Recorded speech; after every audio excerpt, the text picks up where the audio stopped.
निश्चित तौर पर आज देश के अंदर जो आतंकवाद और उग्रवाद को पोषित करते थे, उनकी मंशा को सरकार ने भांपी और कार्रवाई किया। आज बहुत हद तक कंट्रोल हुआ है। आज आतंकवाद का बम विस्फोट बहुत कम हो रहा है, उग्रवाद का भी नरसंहार बहुत कम हो रहा है, नहीं के बराबर समाप्त हो चुका। बिहार में ये सत्ता में जो बैठे थे जंगल राज वाले लोग कहीं न कहीं पोषित करके रखे थे। पीएफआई पर जब कार्रवाई होता था तो छटपटाते थे, जैसे लगता था कि उनका किसी संबंधी पर कार्रवाई हो रही है, उनके परिवार पर कार्रवाई हो रही है।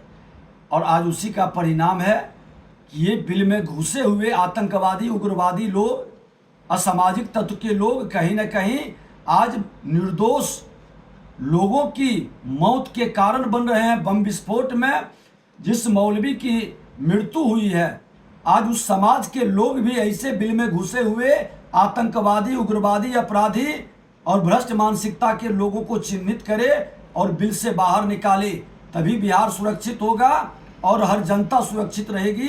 और इस पर सख्त कार्रवाई होनी चाहिए। आज सिंगल वहाँ पहली बार नहीं हुआ, बांका में हुआ था, भागलपुर नाथनगर में हुआ था, कई जगह इस तरह की घटना। सारे घटनाओं को एक बार जोड़ करके देखें और खास करके एक समुदाय एक लोग के यहाँ ही क्यों हो रही है, यह गंभीर विषय है। कहीं ना कहीं इनको संरक्षण मिल रहा है और सांप को पोष करके रखेंगे तो वो डसेगा, उसकी विष तो पहले जो अगल बगल रहेंगे उसी को विष शरीर में डालेगा। तो आज वही खेल हो रहा है। इस पर सरकार की और विपक्ष की कोई नरमी नहीं होनी चाहिए। विपक्ष का है हिम्मत, पीएफआई पर एक शब्द बोल दे, तुष्टीकरण की राजनीति में ये लोग उसको यार बना लेंगे, परिवार बना लेंगे।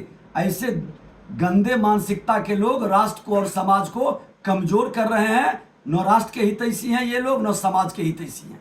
लाख से भी ज़्यादा मतों से होगी। यहाँ नरेंद्र मोदी जी के विकास की गंगा घर घर तक पहुँची है और नरेंद्र मोदी जी का नाम और काम और अयोध्या में जय श्री राम। इसी क्षेत्र में कार्यक्रम था, लगभग 35 मिनट के भाषण में 45 बार मोदी जी का नाम लिया। हाँ, और बता रहे हैं कि अब वो जानते हैं कि मोदी जी के नाम पर और काम पर बिहार की जनता 40 की 40 सीट एनडीए को देगी और महागठबंधन के प्रत्याशियों की जमानत जब्त कराएगी।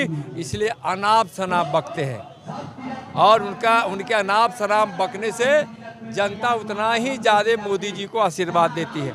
गरीबों के मसीहा और 10 वर्षों में एक दिन भी छुट्टी नहीं लेने वाले हमारे प्रधानमंत्री, दिन रात देशवासियों की सेवा करने वाले नरेंद्र मोदी जी को जितना तेजस्वी जी गाली देना है, अपमानित करने का शब्द उनके लिए बोलना है, बोलिए।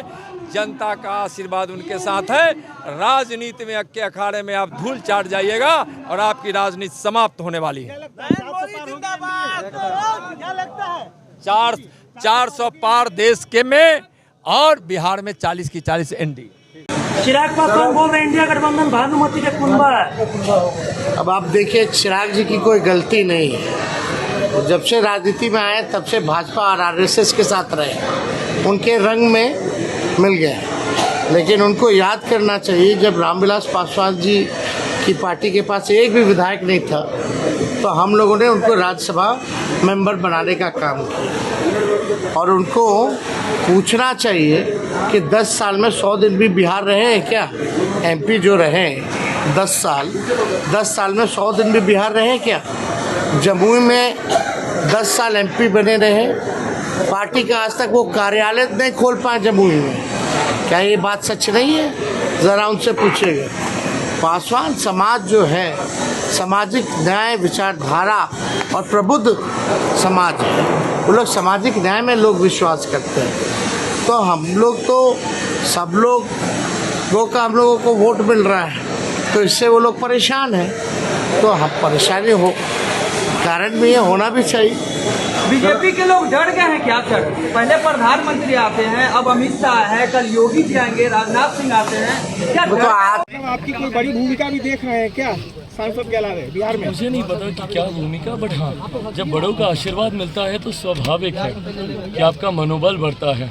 और जब देश के प्रधानमंत्री स्वयं जब आपकी तारीफ करते हैं, स्वाभाविक है मेरे जैसे एक युवा के लिए मेरे लिए ये बहुत बड़ी बात है, मेरे परिवार, मेरी पार्टी के लिए बहुत बड़ी बात है। सबका मनोबल बढ़ता है। बट हाँ, इतना ज़रूर है कि बिहार एक सहयोगी होने के नाते बिहार की 40 सीटें जीतें, इसमें एक अहम भूमिका मेरी पार्टी ज़रूर निभा रही है। और उम्मीद ही नहीं, पूरा विश्वास है कि हम लोग 40 की 40 जीतेंगे। राहुल की गारंटी प्रधानमंत्री नहीं बनेंगे, सीएम मटेरियल के तौर पे भी आपको ही नहीं है। फिलहाल लोकसभा के चुनाव चल रहे हैं, प्रधानमंत्री चुनने का ये चुनाव है। और बिहार ही नहीं, देश की जनता ने मन बना लिया है कि प्रधानमंत्री जी को इस बार उनके लक्ष्य के साथ 400 प्लस सीटों के साथ उनको जिताकर। राहुल गांधी की गारंटी प्रधानमंत्री नहीं बनेंगे मोदी, उनकी गारंटी तो उनकी पार्टी नहीं ले सकती। तो ऐसे में वो क्या किसी और की गारंटी लेंगे। हकीकत है कांग्रेस का हाल, और मैं इसलिए नहीं बोल रहा कि हम लोग विपक्ष में हैं, पर जिस तरीके से बिना नीति, बिना नीयत के, बिना नेता के जिस तरीके से ये गठबंधन तथाकथित इंडिया अलायंस महागठबंधन जो भी है, ये लोग आगे बढ़ रहे हैं, ये इस बार ऑल टाइम लो पर कांग्रेस जाएगी। जिस तरीके से इनमें एकजुटता ही नहीं है। आप मुझे बिहार में ही बता दीजिए ना, इनके सहयोगी कई सीटों पे चुनाव लड़ रहे हैं, राजद वगैरह, कितनी बार आए कांग्रेस के वरिष्ठ नेता? अगर मेरी याददाश्त सही है तो आज 5वें चरण का चुनाव, कल उसका प्रचार थम जाएगा 5वें चरण के लिए। राहुल जी शायद एक बार आए और एक बार शायद खड़गे जी आए। वहीं मेरे प्रधानमंत्री को देखिए, कितनी बार प्रधानमंत्री यहाँ पर आए। ये दर्शाता है प्रेम आपके सहयोगियों के भी प्रति। भाई हम लोग की सीटों पर जब आते हैं, प्रधानमंत्री जी जमुई गए, हाजीपुर गए, हम लोग का सहयोगियों का भी बल बढ़ता है। ऐसे में मुझे बता दीजिए, ये लोग महागठबंधन में 1-1.5 दल आपस में मिलकर प्रचार कर रहे हैं, बाकी कोई सहयोगी इनके साथ नहीं है, तो कैसे ये लोग सीटें निकालेंगे? लास्ट क्वेश्चन, नीतीश कुमार के कमिटमेंट का सवाल खड़ा कर रहे हैं कि फिर से पलटी मारेंगे, मन उनका इधर है। तेजस्वी यादव कह रहे हैं उनका अपना मन है ना, इसीलिए दूसरे के मन पे अपनी इच्छा डालकर वो दिखाना चाह रहे हैं। उनको पता है कि मुख्यमंत्री जी के बिना अब वो कुछ भी नहीं है। जो भी थोड़ी बहुत ताकत थी उनकी मुख्यमंत्री जी के साथ ही थी, और ताकत इनकी थी भी क्या भाई।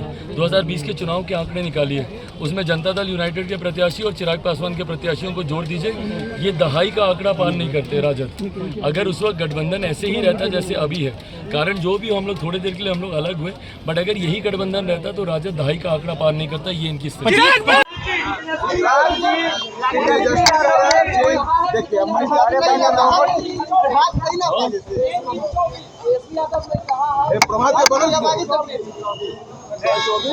चेंज इन 24, तेजस्वी कह रहे हैं देश में चेंज इन 24, जनता change in 24। Yes okay, so there will be a change. The 1 seat जो ये लोग जीते हैं वो भी इनसे छिन जाएगी। सो महागठबंधन एक्चुअली 0 पे आउट होगा। ये चेंज जरूर आएगा। ऐसी बातें करने की बजाय थोड़ी सी मेहनत कर लें, थोड़ा सा अपने प्रत्याशियों पे काम कर लें। जितना ध्यान मेरे प्रधानमंत्री पर, मुझ पर, हम लोगों पर ये लोग देते हैं, उसका 1% हिस्सा भी अपने प्रत्याशी, अपने गठबंधन की चिंता कर लें। बुला लें कांग्रेस के नेताओं को, बोल दें एक बार राहुल जी को, प्रियंका जी को कि भाई थोड़ा सा समय बिहार को भी दे दें, तो इनके गठबंधन की मजबूती दिखेगी। गठबंधन की मजबूती दिखेगी तो संभवतः जो ये लोग अपनी जमानत तक नहीं कई सीटों पे बचा पाएंगे, तो शायद वो बचाने में कामयाब रह जाए। बट जिस चेंज की बात ये कर रहे हैं वो चेंज होगा। किशनगंज वाली सीट भी इस बार हम लोग जीतेंगे। प्रधानमंत्री ने मौन व्रत रखा है।